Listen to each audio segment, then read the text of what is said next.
Sigue adorándole. Enfoca tu alabanza en Él. Todos cantamos aleluya.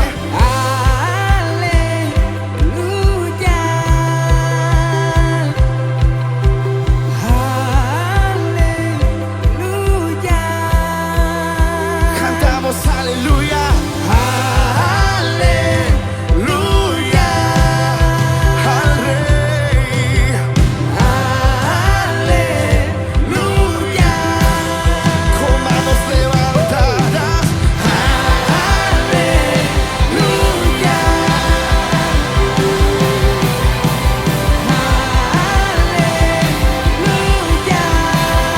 Aleluya, aleluya.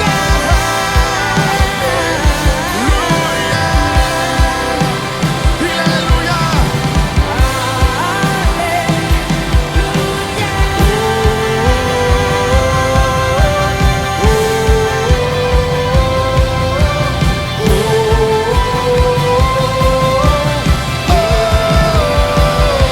Todos cantando, brincando, Danzando con todo, te entregaré mi adoración. cantando, brincando, Danzando con todo, te entregaré mi adoración. Te entregaré mi adoración. cantando, brincando, Danzando con todo, te entregaré mi adoración. Te entregaré mi adoración. te entregaré Mi adoración. Te entregaré mi adoración.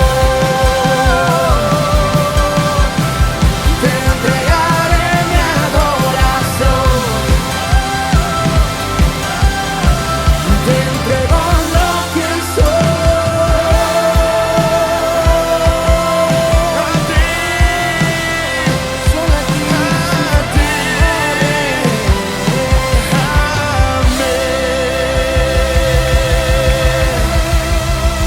Dáselo fuerte al Rey, dáselo fuerte al Rey. Aleluya. Toda la gloria es tuya, Jesús.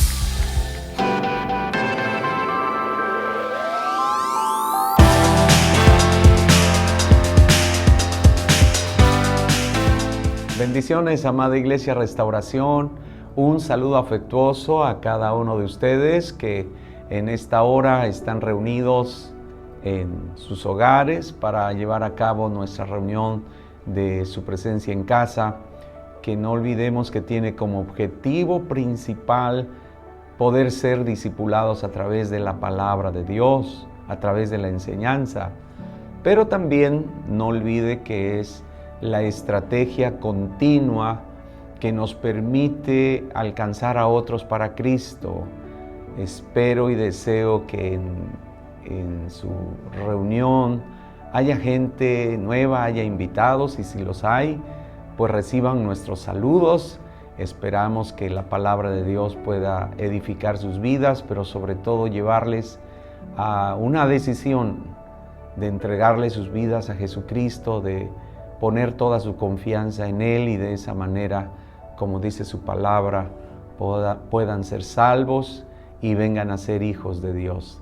Así que un saludo afectuoso a todo el grupo familiar de parte de nosotros, y me honro y me llena de gozo, me llena de gozo poder compartir la palabra, la enseñanza en esta ocasión.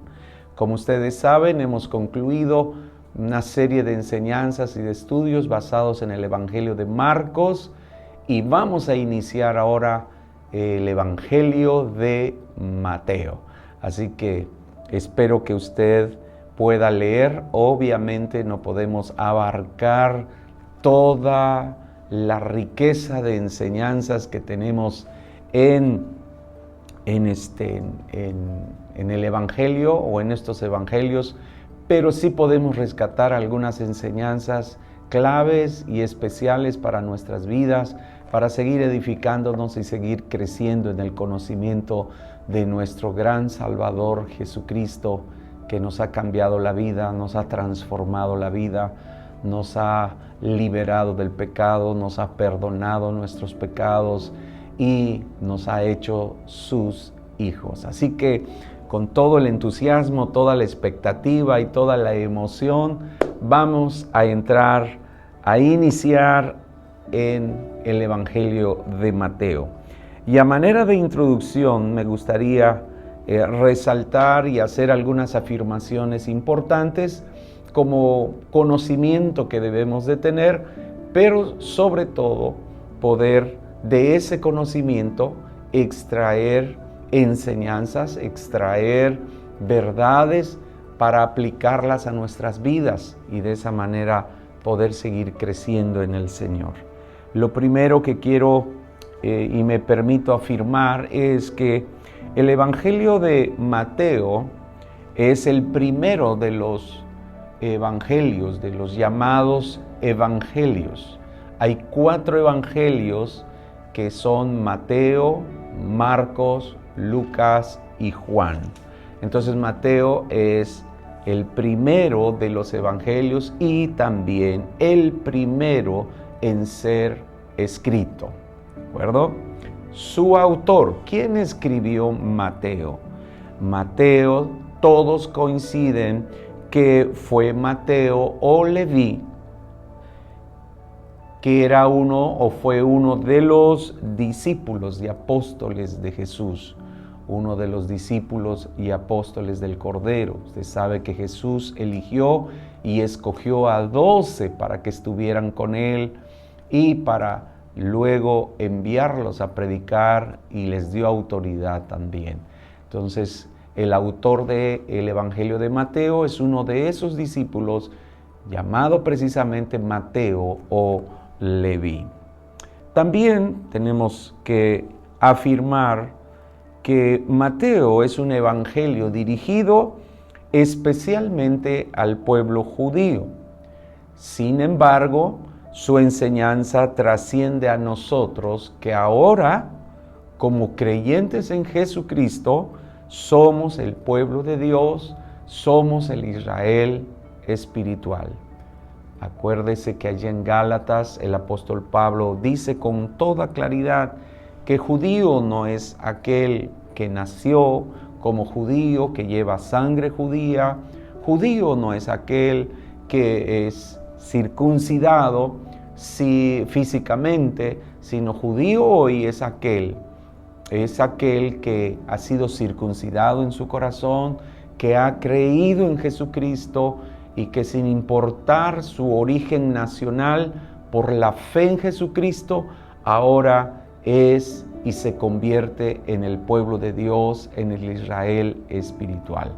Por lo tanto, aunque el Evangelio de Mateo en su principio y en su origen fue dirigido especialmente al pueblo judío, hoy a través de la fe en Jesucristo, este Evangelio, las verdades de este Evangelio trascienden a nuestra vida y deben ser aplicadas a nuestra vida,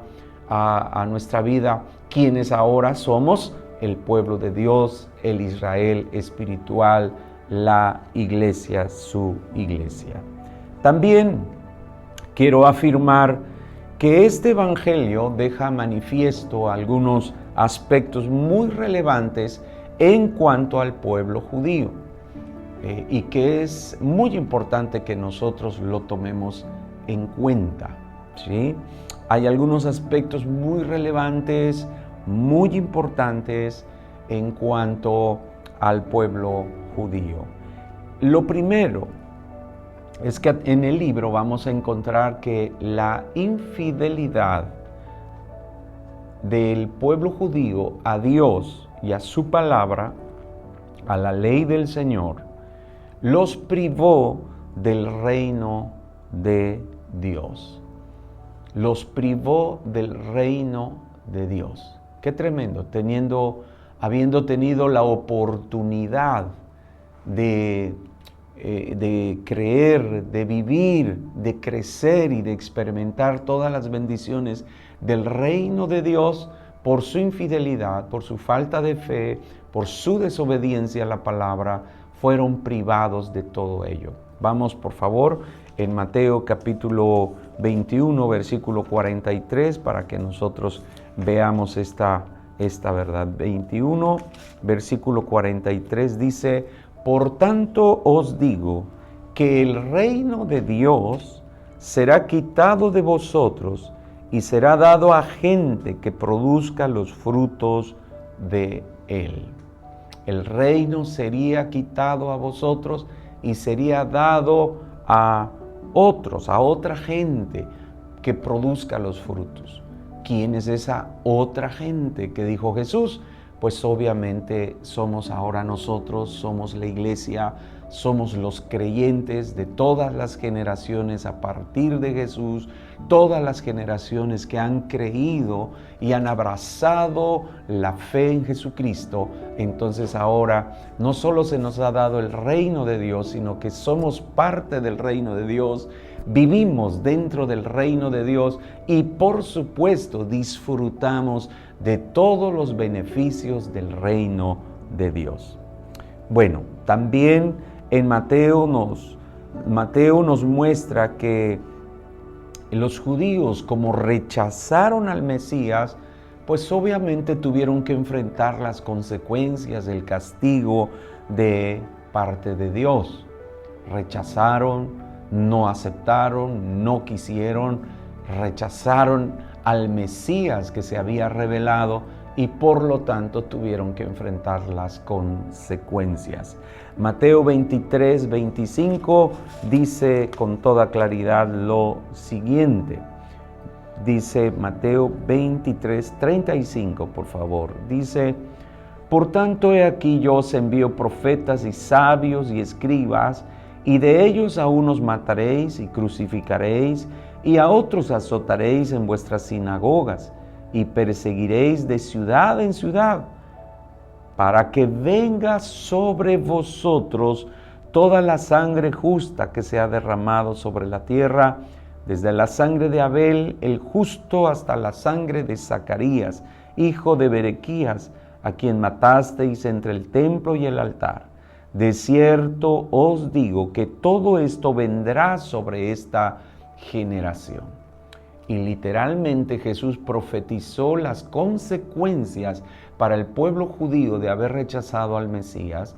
Jesús con toda claridad profetizó estas consecuencias y se cumplieron. Dice acá: antes todo esto os vendrá antes que termine esta generación. Y se cumplió. En el año 70 el Imperio Romano, Tito, el general romano, destruyó todo, arrasó, y el verdadero holocausto judío no fue perpetrado por Adolfo Hitler. Algunos dicen, le llaman el holocausto judío, pero realmente el holocausto judío sucedió en el año 70 después de Cristo, cuando la profecía de Jesucristo se cumplió de manera exacta, matemática y literal sobre el pueblo judío que rechazó, que no aceptó a Jesucristo como su Mesías. Entonces eso está marcado en este evangelio. Pero también Mateo nos habla de la eterna, casi eterna maldición la eterna maldición de los judíos por haber impulsado y motivado la muerte del Mesías. Eso está en Mateo capítulo 27, versículo 22 al 25, y dice de la siguiente manera. Mire, versículo 24: viendo Pilato que nada adelantaba, sino que se hacía más alboroto, tomó agua y se lavó las manos delante del pueblo, diciendo: inocente soy yo de la sangre de este justo, allá vosotros. Y mire qué respondió el pueblo judío. Y respondiendo todo el pueblo, dijo: su sangre sea sobre nosotros y sobre nuestros hijos. Casi una eterna maldición generacional que ha perseguido a aquellos que rechazaron y que se confabularon y que promovieron, motivaron e impulsaron la muerte de el Mesías. Tremendo. Pero también en este evangelio, en Mateo, aprendemos que la única esperanza de salvación, primero es que Mateo da una esperanza. No todo está perdido, no todo tiene que suceder de esta manera, porque Dios siempre da esperanza. Dios es Dios de oportunidades. Y entonces en el Evangelio de Mateo aprendemos que la única esperanza de salvación para sus compatriotas no se encontraría en su origen nacional, ni en su herencia sanguínea, y mucho menos en una gloria militar como en el pasado o como tiempos pasados. Esa esperanza de salvación solo estaría en aceptar al Mesías que vino y se encarnó en Jesucristo. La única esperanza, la única manera en que podría venir salvación para el pueblo judío y para todos los hombres hoy en día está en aceptar, creer y recibir a Jesucristo como el Mesías, como el Salvador de nuestras vidas.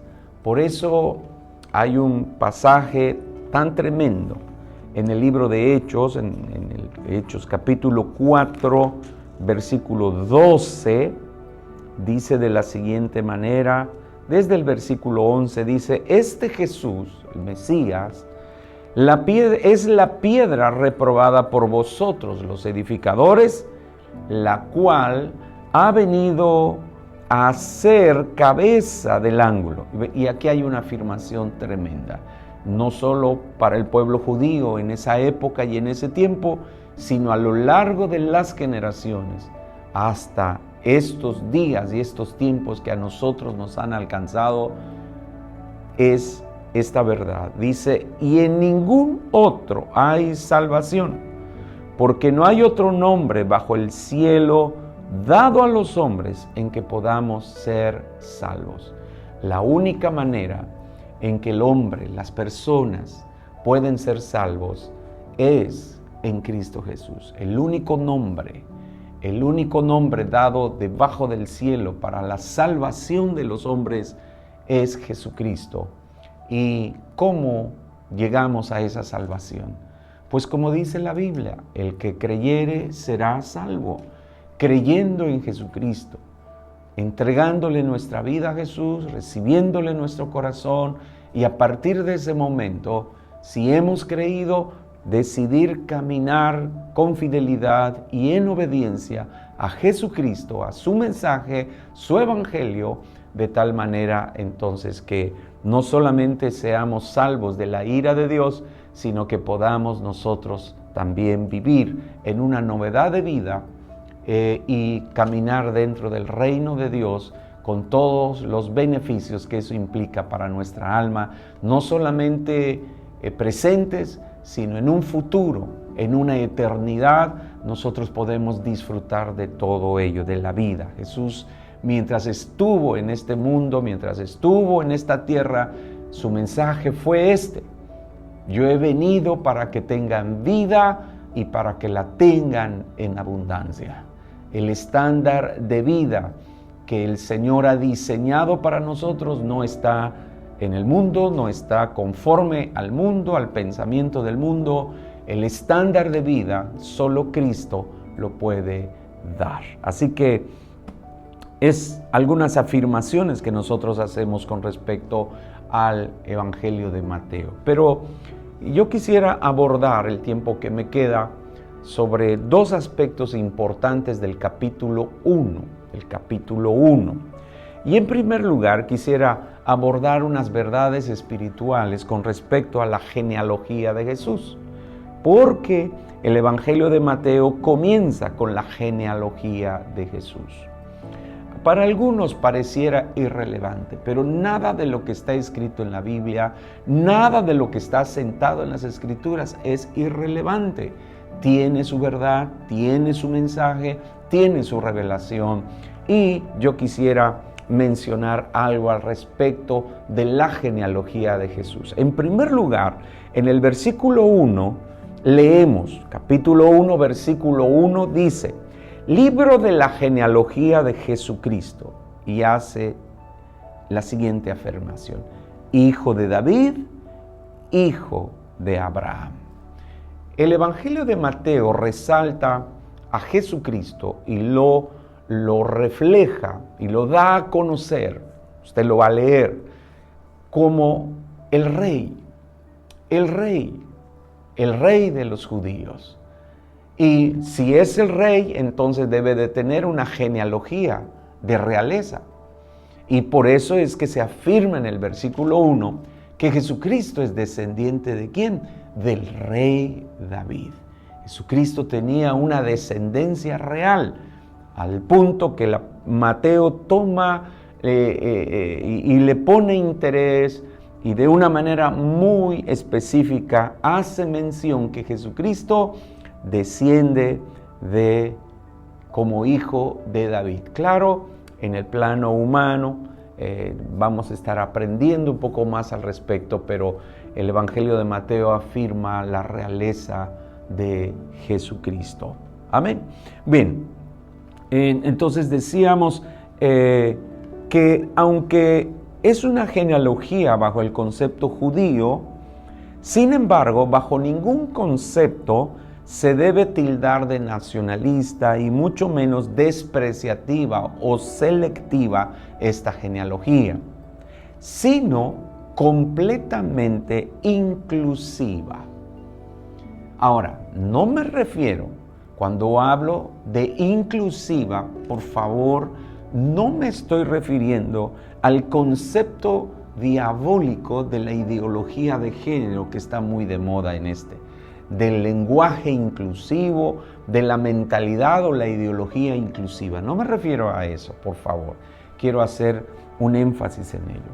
Pero sí, cuando hablo de inclusiva, es que la genealogía de Jesús, en la genealogía de Jesús aparecen mujeres y aparecen gentiles. Ahora, eso es muy significativo, porque en la cultura judía, en la cultura clásica del pueblo hebreo en ese tiempo, las mujeres eran despreciadas. Las mujeres eran vistas no más que una simple cosa. De hecho, en la cultura clásica del pueblo judío, nadie quería ser mujer, nadie quería ser esclavo y nadie quería ser gentil. Obviamente había un sentir de superioridad, de nacionalismo en el pueblo judío. Sin embargo, la genealogía resalta el hecho de que incluye a hombres que no eran judíos e incluye a mujeres incluso que no tenían tal vez una buena reputación, pero dentro del plan de Dios resalta el hecho de la importancia de la mujer.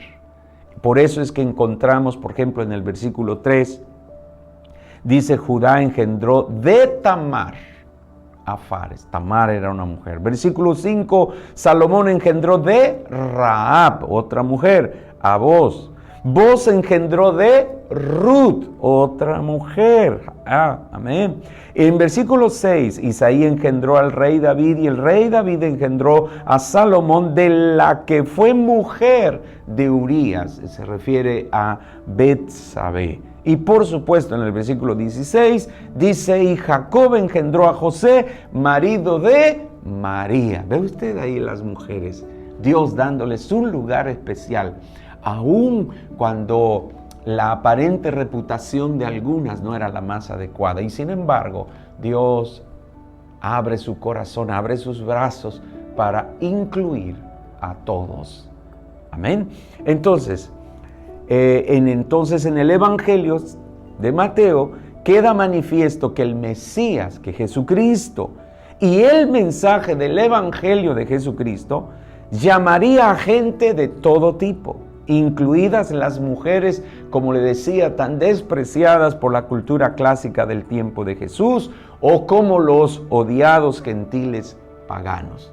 El mensaje de Cristo, Jesucristo, es para todos, y el mensaje de Jesucristo es para todo tipo de personas, sean hombre, sea mujer, sea para todos.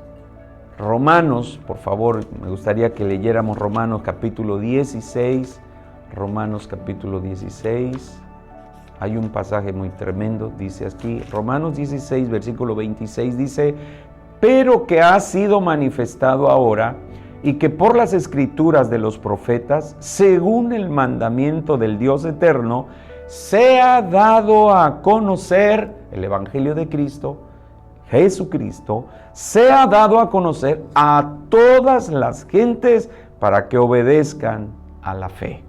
Al único y sabio Dios, sea gloria mediante Jesucristo para siempre. Entonces el Evangelio es para todos. Por eso tenemos que predicarle a todos. Tenemos que predicarle a todos, a todas las personas, sin importar la condición, las condiciones en que ellas puedan estar o las condiciones que puedan tener. El Evangelio, todo ser humano necesita del Evangelio de Jesucristo. Y es nuestra responsabilidad y nuestro deber, los que hemos creído, predicarle a todos. Por eso Jesús, antes de irse, nos dejó la llamada Gran Comisión: id por todo el mundo y predicad el Evangelio a toda criatura. Id y haced discípulos a las naciones. Así que no te olvides que el ser cristiano conlleva un compromiso de predicarle a aquellos que todavía no creen.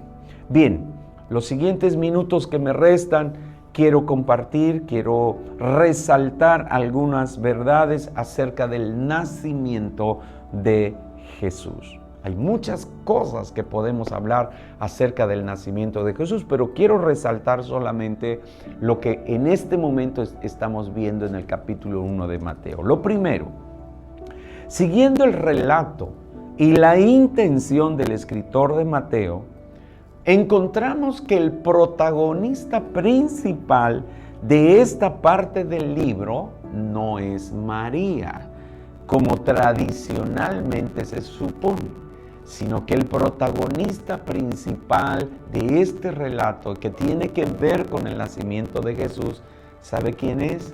Es José. Casi nadie habla y predica de José.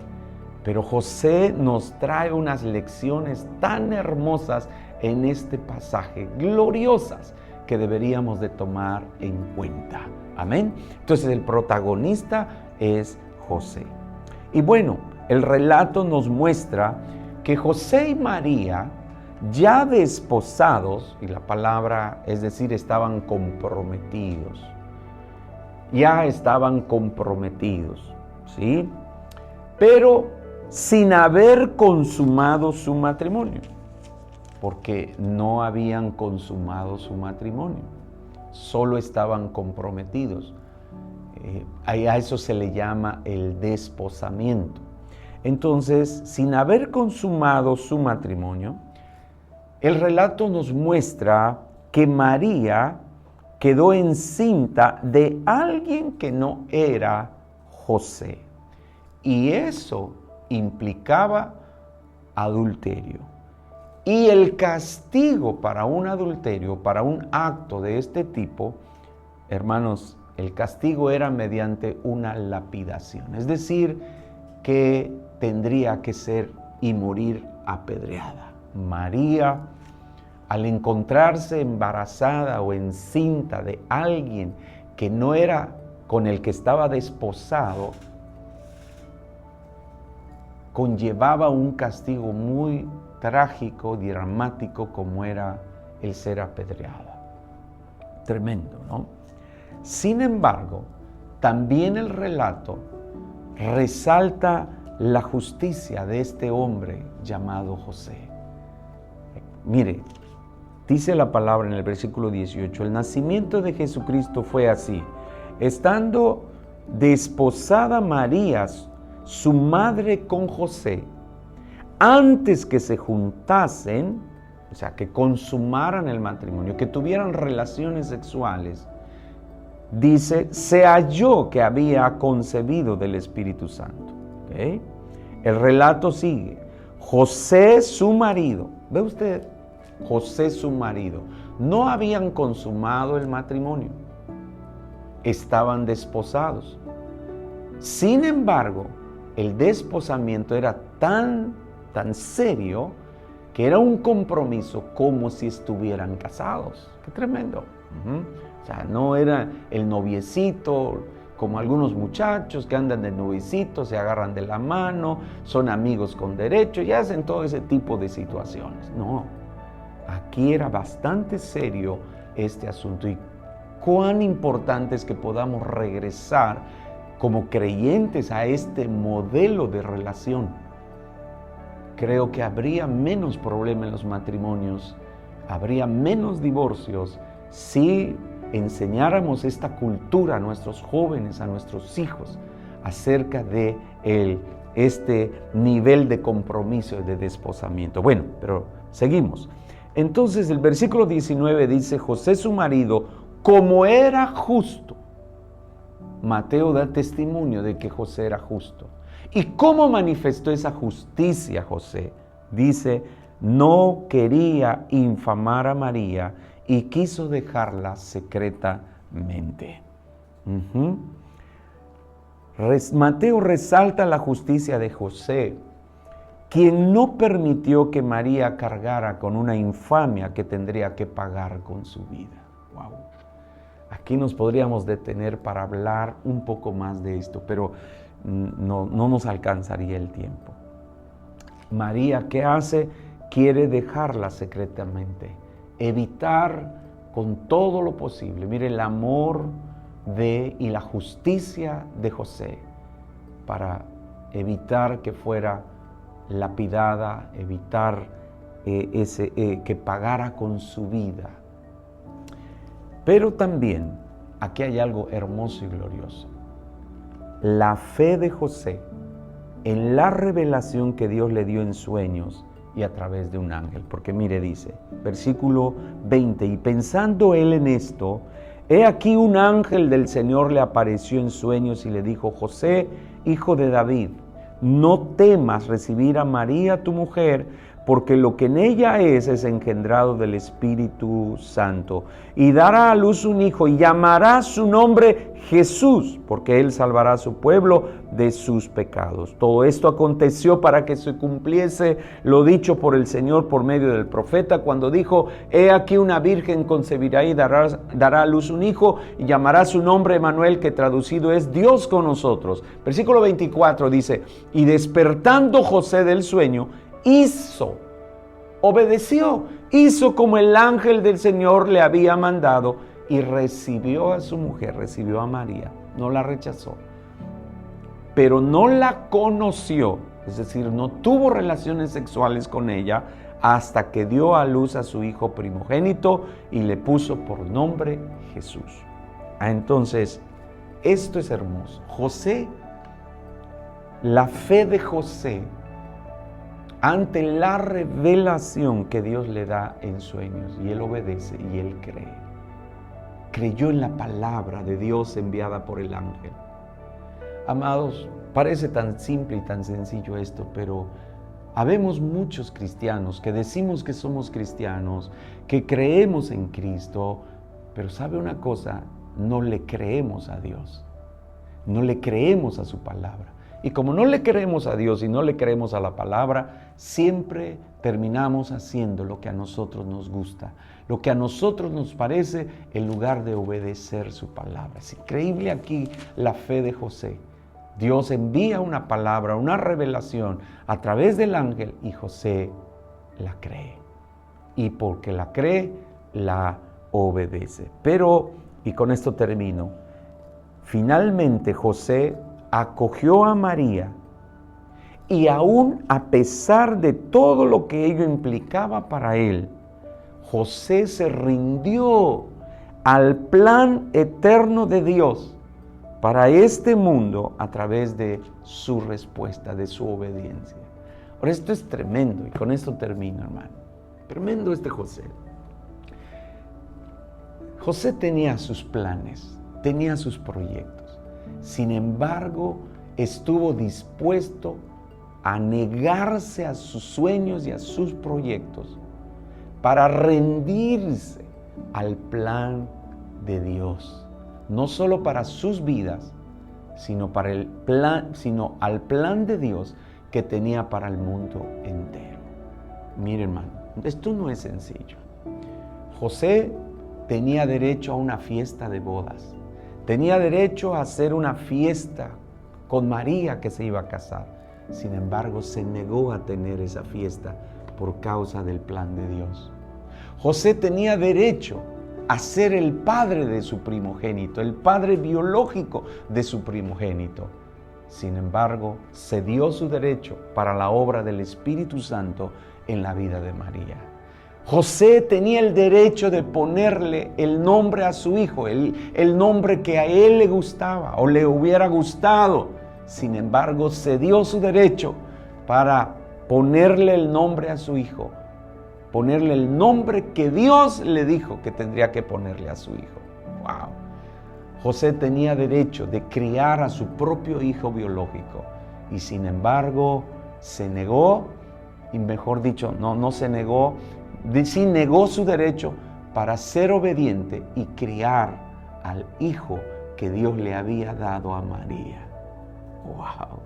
Y finalmente la palabra de Dios dice que él se abstuvo y que no tuvo relaciones sexuales con María hasta que nació su primogénito. Y después vamos a encontrar en la palabra de Dios que María tuvo otros hijos con José y la Biblia lo menciona.